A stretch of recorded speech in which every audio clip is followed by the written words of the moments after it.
بسم الله الرحمن الرحيم. اللهم صل وسلم وبارك على سيدنا محمد وعلى آله وصحبه أجمعين. يا صباح الفل على أحلى عيون، أحلى متابعين زاهية داود. صباحكم زي العسل، صباحكم مزهر ومنور وكل حاجة حلوة يا ولاد. والله شايفين الشفات يا ولاد بيناديكم، بيقول لكم اغيثوني، فانا هغيثك دلوقتي يا عم الحاج، بس طول بالك علي. ابدا بس مع متابعيني واصبح عليهم كده واشوف انا ورايا ايه يا اخويا، وهاجي حالا يا حاج الشفوات هنغسلك ونخليك زي الفل. والحوض ينفع الكلام ده يا جدعان؟ والله انا كنت في مشوار امبارح وجيت لقيت يوسف عامل غدا ربنا يبارك له، وكانت البت حبيبه هنا. المهم جيت يا ولاد من المشوار بتاعي ده حاسه ان حد ضاربنا علقه، ما لحقتش اعمل اي حاجه خالص، اي حاجه خالص، اي حاجه خالص. قلت ينفع الكلام ده يا بنت يا زاهيه؟ داخل عليكي فرح وناس تيجي البيت والناس خارجه وطالعه وتسد بيه الدنيا تخبط تقلب، انا البيت من بره ايه منضفاه مخليه زي الفل. فهنشمر ايدينا كده وناخد حبايه شجاعه، ويلا يا قمر انت وهي نشوف شغلنا ونشوف اللي ورانا. عندنا شغل كتير يا اختي وما فيش وراه ملانه، ما هو ما فيش الا انا وحياه خالتي منى اقسم بالله. واخويا مصطفى جه اهو. انت جاي تشجعني ولا ايه على الروتين بتاعي النهارده؟ اختك مكسله ومش لاحقه تعمل حاجه خالص. كنت جايب اللبن حطيته في الفريزر يابا، عارف المكان، دخل على طول عن اللبن في الفريزر. اه والله ما احنا بنلم اللبن بقى علشان الطباخ. فتعالوا بقى يا ولاد نشمر ايدينا ونغمض عينينا ونفتح ودنا وتسمعوا انا بعمل ايه. هنغمض عينينا وربنا ما اعرفش الشفاط. بشوف الشفاط بتاعنا عامل ازاي يا مصطفى؟ يعني هنغمض عينينا عشان ننضف الشفاط. لا ما انا ما هغلهم يغمضوا، الناس قايمه يا عم، الدنيا الدنيا حر والناس مكسله في الصيف. فقلت لهم النعمه لاشجعكم يا ولاد، اشجع بالله عليكم ما اشجعهمش يعني. يا صباح الهنا ويا صباح السعد. ايه ما احنا رحنا جبنا حاجات الطباخ امبارح، جبنا حاجات كتير كده وبس، لسه حاجات عايزين شكرتين الدقيق لسه، عايزين حاجات بسيطه يعني سهله ان احنا نجيبها يعني. حتى زمانك انت دخلت لقيتهم تحت زي ما هم ما عندهمش. لا ما هم في الحاجات لسه ما عندهمش، لسه في الدخله بتاعتي لسه الحته تحت عايزه تتروق. فقلت قبل ما انزل اروق تحت يا جماعه الخير انضف لكم المطبخ بتاعي، والله يخلوه لكم زي الفل. ده جميل اسكت، ده عسل، بدل ما كل يوم ناخد واحد. انا هاخد بكره واحده والباقي هنزله تحت. ما انا هنزله في الاوضه تحت، ولما عاوز اخد منه انا هحطه هنا في المطبخ. اعمل ايه؟ مش يشغل مخك كده يا ابو محمد. ناخد هاخد بكره منها هحطها. لا البكره هي هتبقى دي لتحت.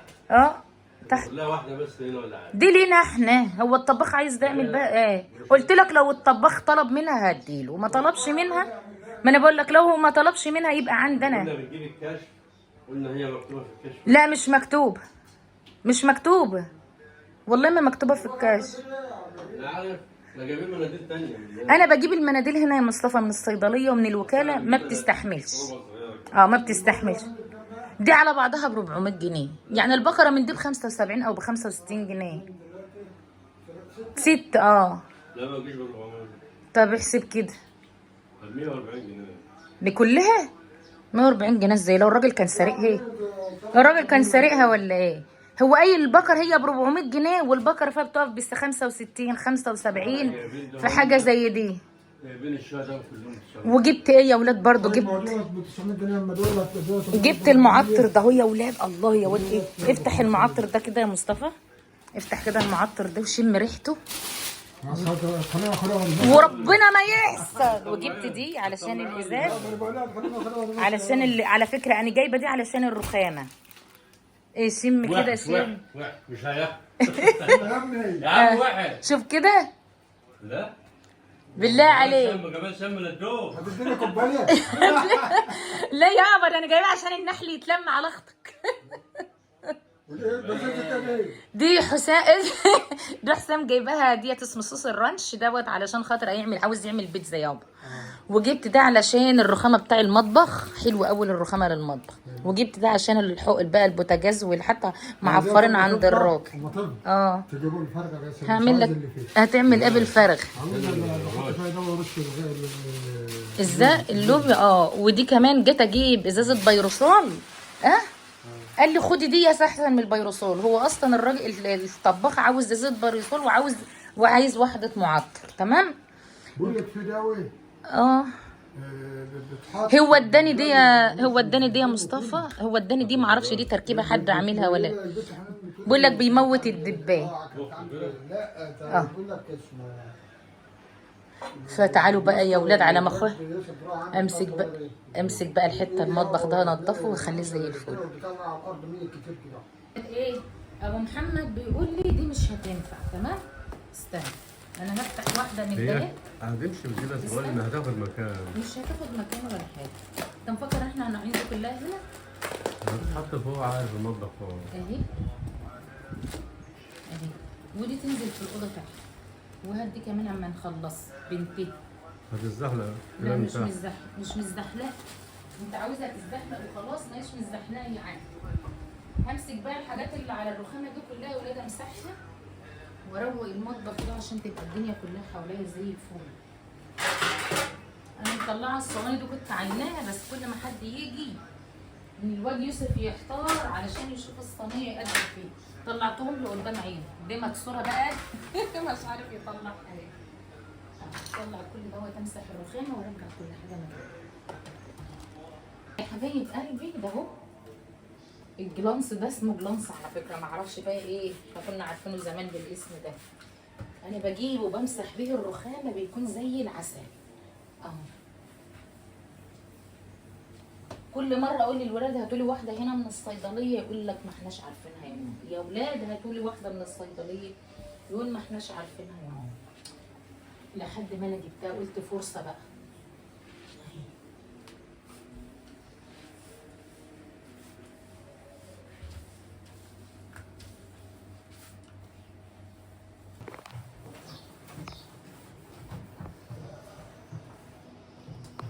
يا رب صدرك وعافك ويبارك علينا يا رب.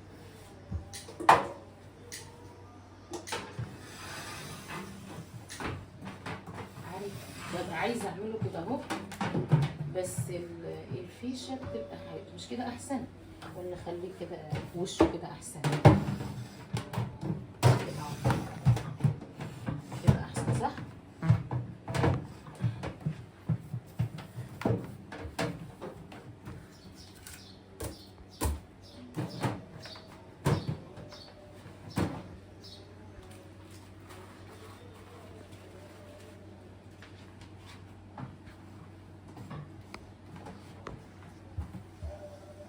شوفوا بقى نظفت دي كلها ونظفت كل الحاجات. شوفوا النبي شايف البقره منوره ازاي؟ منوره. امال ايه منوره؟ انت اللي منوره. ده نورك يا ابو محمد، ده نوركم انتوا الاثنين. شكلكم كده انتوا الاثنين ايه اللي هنزلكم تحت تنظفوا البصل انتوا الاثنين. اخويا مصطفى اخوكم تنزلوا تنظفوا البصل، اخويا ياخد باله في اسنانه ويمشي. يعني ما استفدتش منك بحاجه يا اخويا. كنت بروي والماء ناشف. بتروى الارض. ايه رايكم بقى؟ نضفت وبقت زي الفل زي العسل. نضفوا يا جماعه الخير، نضفوا عمل ايه؟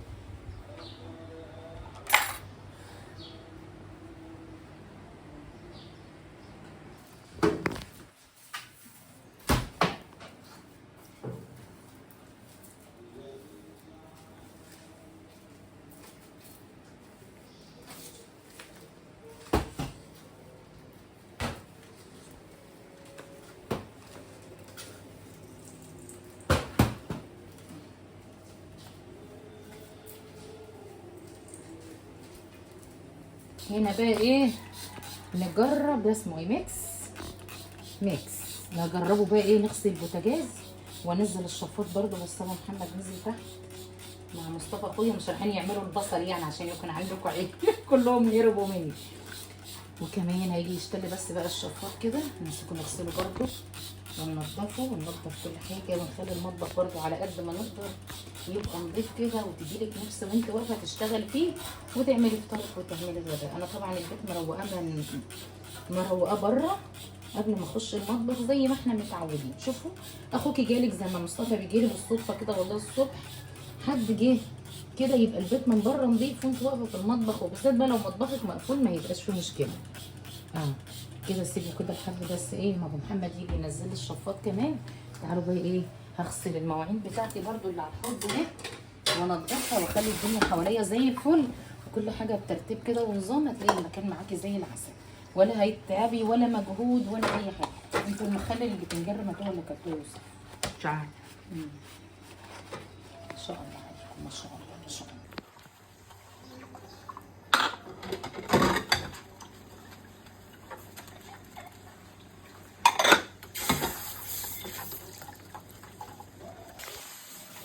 ابو محمد بعد ما وقف يجيب الشفاط قال للضفه يا زاهيه مش نظيفه.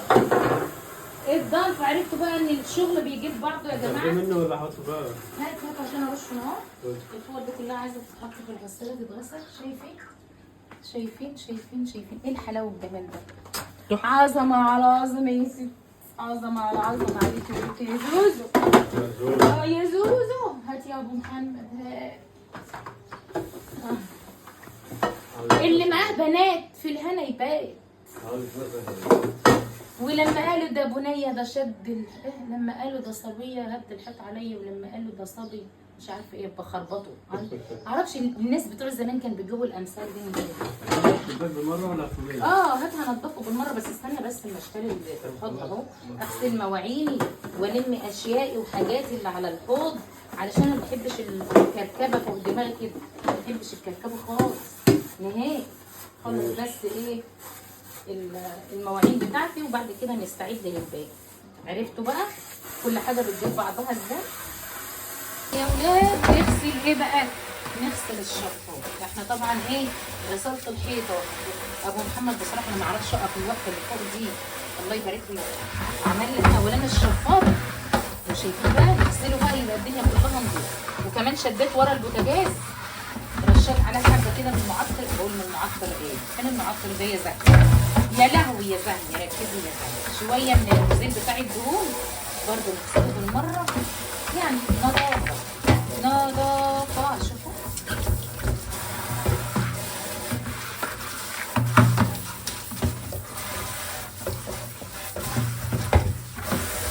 هنا بقى حبايب قلبي الشفاط اهو غسلته وركبته. نيجي بقى فين؟ على البوتاجاز.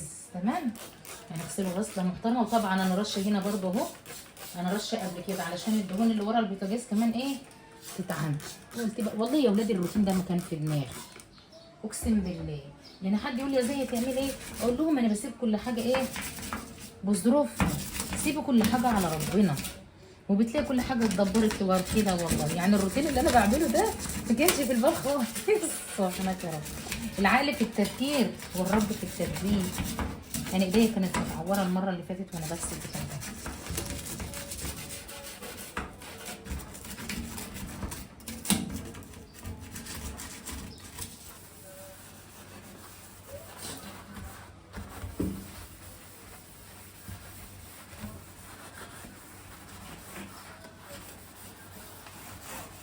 البتاع ده برغي اهو، تقول ده صابون اللي احنا رشينه ده.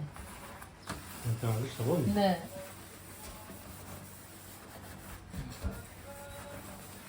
امسك بقى البوتاجاز من الجنب بتاعه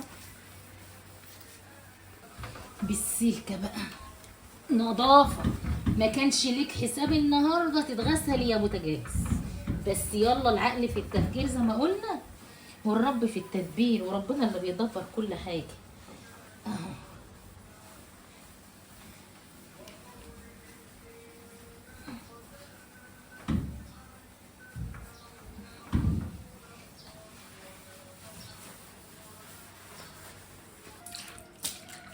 كملت العيد. يا سلام يا سلام يا سلام، ده هيدعي لي هو والشفاط النهارده. بس هقول لكم كل شيء بأوان يا ولاد، كل شيء بأوان.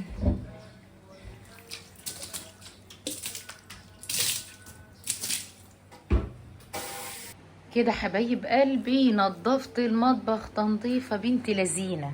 بصراحه الروتين ده والله العظيم ما كان معمول حسابه يا ولاد. زي ما قلت لكم العقل في التفكير والرب في التدبير.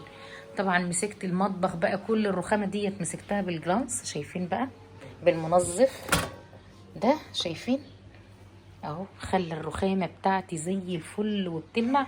وطبعا الطقم ده كله اتمسح، وطقم التوابل اتمسح، وكل حاجه اتمسحت. وبكره المناديل اللي ابو محمد بيقول لها تاخد مساحه، بالعكس جميله جدا. حاسه ان هي في وسط السمار وفي وسط الاستلس اللي موجود منوره الرخامه. طبعا زي ما انتم شايفين برضو ورا البوتاجاز غسلته كله ونضفته وخليته زي الفل. تلاحظوا ان ما عادش فيه اي دهان لازقه فيه خالص ولا فيه اي حاجه اهو. ومسكت كمان الشباك غسلته والسلك غسلته، وكمان الشفاط زي ما انتم شايفين اهو بقى زي الفل. الوقت بيدعي لي بيقول روحي يا زهي ربنا يبارك لك ويصلح حالك ويسترك ما يفضحك ولا يعين عليك عدو ظالم ابدا. نظفتيني وخلتيني زي الفل. امال ايه؟ النظافه من الايمان يا ولاد. وده البوتاجاز بتاعنا، مسكت الكوش غسلتها، ومسكت برضو الحوامل غسلتها خليتها زي الفل وزي القشطه. مسكت البوتاجاز من الجناب ومن كله، حميته حمايه العيد بجد.